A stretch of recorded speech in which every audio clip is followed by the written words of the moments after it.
talk about. So what I'm really going to talk about is my history here in Kansas City a little bit.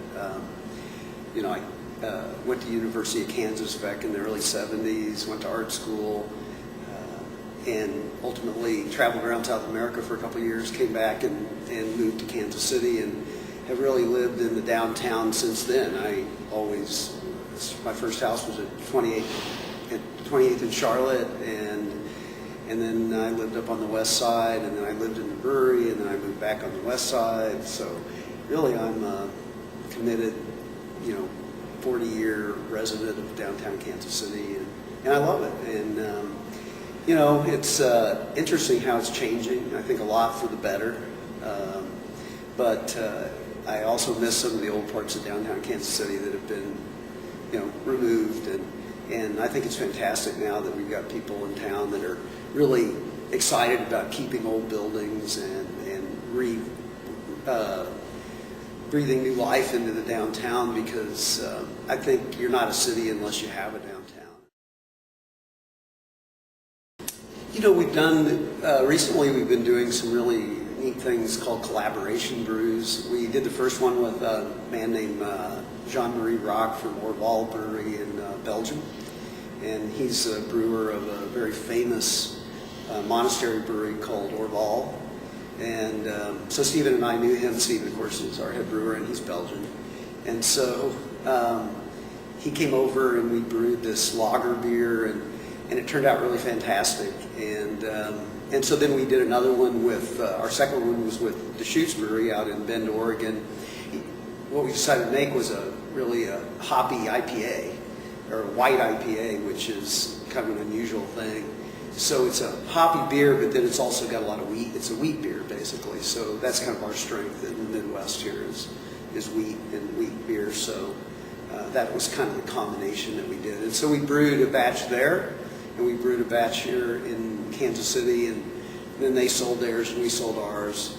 And I tasted both beers. They were both fantastic and incredibly similar, actually. We were going to do a one-time thing. It was also a collaboration with Stephen Powell's and Christopher Elbow, the local chocolate guy. And Stephen's wife works for Christopher, and I think they decided to do this chocolate beer.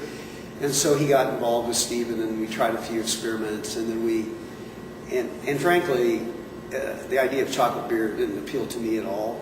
And so I thought, yeah, whatever, go ahead and let's see. And then I didn't think much more about it until I tasted it in a taste panel one day, expecting just to hate it.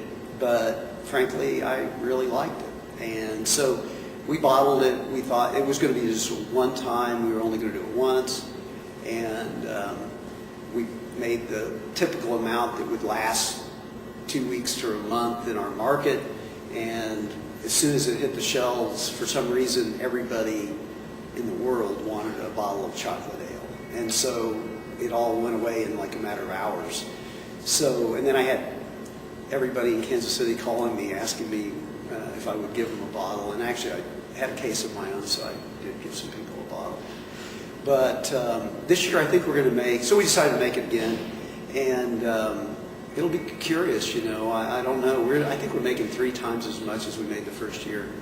So we'll just see how it goes. With the idea of moving out to a greenfield site, would have been the easiest thing to do, would have been probably the smartest thing to do in a lot of ways, because of the cost of construction would have been a fraction of what we've spent here to build the brewery, because it's a tall building, and it's got a lot of equipment in it, and it's right downtown Kansas City, so everything's hard. In fact, right now we're doing a cellar expansion in the original part of the brewery.